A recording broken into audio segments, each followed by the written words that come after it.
Hello and good morning children. Class 4 पहला chapter है हिंदी व्याकरण से भाषा और व्याकरण। तो बच्चों आज हम इस पाठ को पढ़ेंगे।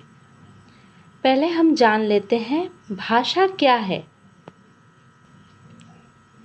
तो जैसे देखिए इस पिक्चर में क्या है, ऊ ऊ ऊ ऊ रोता है, भला चैन क्यों खोता है, बता बोलकर चाहिए क्या, तुझको देगी तेरी माँ। इसमें पहला पिक्चर में क्या दिया गया है, देखिए बच्चा क्या कर रहा है, अपनी माँ से रोता हुआ कुछ मांग रहा है, लेकिन माँ को समझ में नहीं आ रहा है। वही बोल रहा है कि बता बोलकर चाहिए क्या। बच्चा क्या है, हमेशा रोते रहता है ऊ। तो माँ को समझना है क्या बच्चा ऊ करता हुआ क्या बोलना चाह रहा है। नेक्स्ट पिक्चर में देखिए एक चिड़िया ची ची करती हुई कुछ बोल रही है। तो यहाँ क्या दिया गया है, ची ची करती है, बता भूखी है या प्यासी है, समझ कुछ आता नहीं, तू क्या समझाना चाहती है। तो चींची करती हुई क्या है, ये चिड़िया क्या बताना चाह रही है हमें समझ में नहीं आ रहा। तो भाषा वही है जो हमको समझ में नहीं आ रहा है, तो वो क्या है, भाषा तो नहीं हो सकती है। तो भाषा को हम किस प्रकार से समझेंगे। तो यहाँ क्या क्या कर रहा है, बच्चा और चिड़िया बोल नहीं पा रहे हैं, इसलिए कोई उनकी बात को समझ नहीं पा रहा है। दूसरे शब्दों में कहे तो उसके पास भाषा नहीं है और भाषा के बिना अपनी बात को समझाना कठिन है। आओ इन्हें देखिए दूसरे पिक्चर में क्या है, दादी बच्चों को कहानी सुना रही है और बच्चे सुनकर समझ रहे हैं। तो इसका मतलब क्या है, दादी क्या कर रही है, बोलकर कहानी सुना रही है और बच्चे क्या कर रहे हैं, सुनकर कहानी सुन रहे हैं। नेक्स्ट क्या है, नेक्स्ट पिक्चर में देखिए कनिका अपनी कॉपी में फूलों का नाम लिख रही है और तनु उन्हें पढ़कर समझ रही है।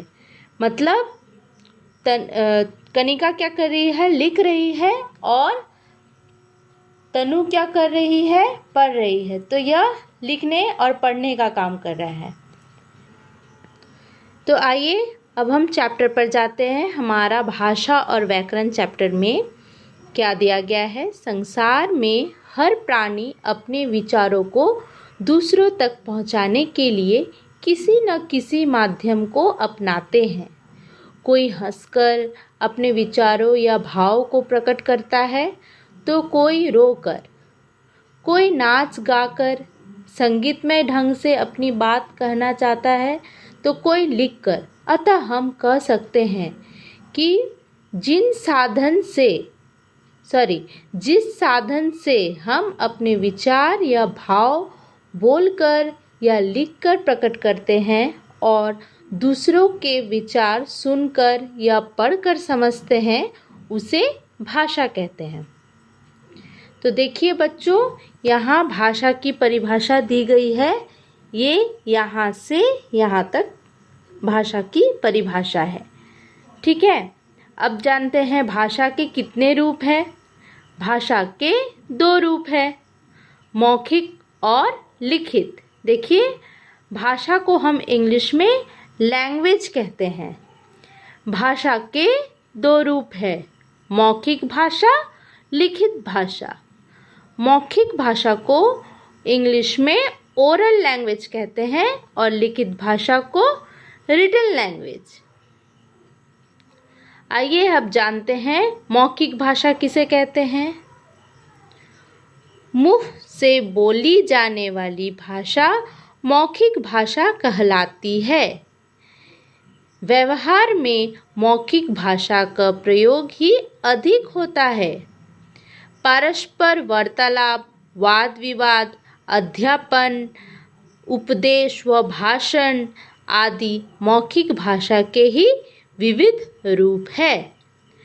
मतलब जो भाषा हम मुंह से बोलकर प्रकट करते हैं उसे मौखिक भाषा कहते हैं। जैसे देखिए इस पिक्चर में क्या दिया गया है, फ़ोन पर बात करते हुए। ये लड़की क्या कर रही है, फ़ोन पर बात कर रही है।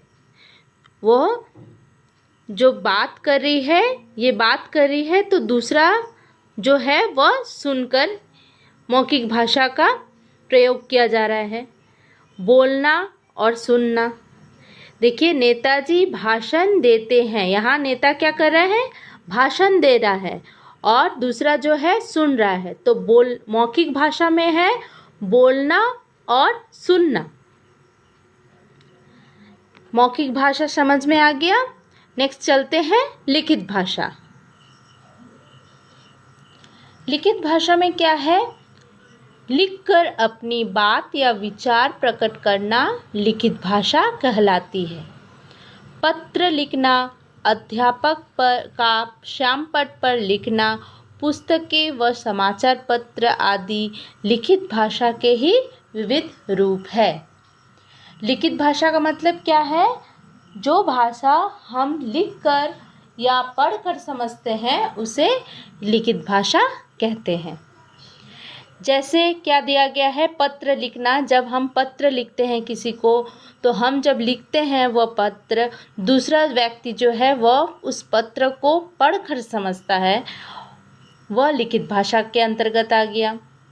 अध्यापक का श्यामपट्ट पर लिखना, मतलब ब्लैक बोर्ड में जब अध्यापक लिख रहे हैं तो छात्र छात्राएं क्या कर रहे हैं, उसे पढ़कर समझ रहे हैं।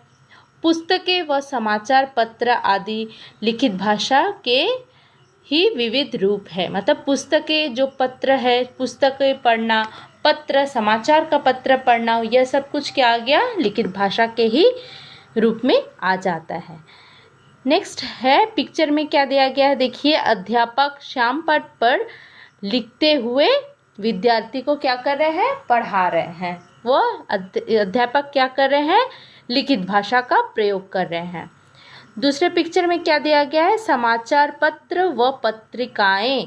समाचार पत्र में क्या दिया गया है, समाचार पत्र देखते हैं ना, आप पढ़ते हैं ना, सुबह जो समाचार पत्र आते हैं तो वो आप जो पढ़ते हैं उसमें क्या काम कर रहे हैं, उसको पढ़ने का काम कर रहे हैं, मतलब वो लिखित भाषा के रूप में आ जाता है। नेक्स्ट में क्या दिया गया है, संसार में अनेक भाषाएं बोली, पढ़ी और लिखी जाती है।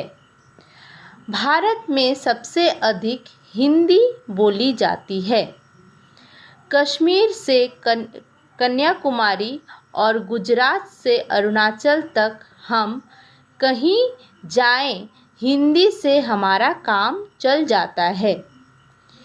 यही कारण है कि भारतीय संविधान में हिंदी को राजभाषा का सम्मान प्राप्त है।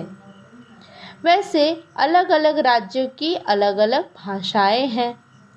जैसे पंजाब में पंजाबी, उड़ीसा में उड़िया, महाराष्ट्र में मराठी, गोवा में कोंकणी, तमिलनाडु में तमिल, आंध्र प्रदेश में तेलुगु, गुजरात में गुजराती।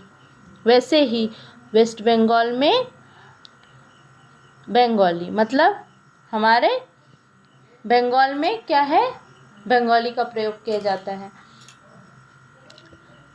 तो वैसे ही विविध भाषाएं क्या है, सब राज्य के अलग अलग भाषाएं हैं, वह अपने अपने राज्य भाषा का प्रयोग करते हैं, परंतु हमारा राष्ट्रीय भाषा क्या है, हिंदी। ठीक है, तो हिंदी हमारी राजभाषा है। आज हम इतना तक ही पढ़ेंगे। नेक्स्ट क्लास में हम लिपि और व्याकरण के बारे में पढ़ेंगे। आपको पीडीएफ में इसका पिक्चर भेज दिया जाएगा, आप अच्छी तरह से बुक को पढ़िए। नेक्स्ट क्लास में हम लिपि और व्याकरण के बारे में पढ़ेंगे। ठीक है, आज के लिए इतना तक ही। धन्यवाद।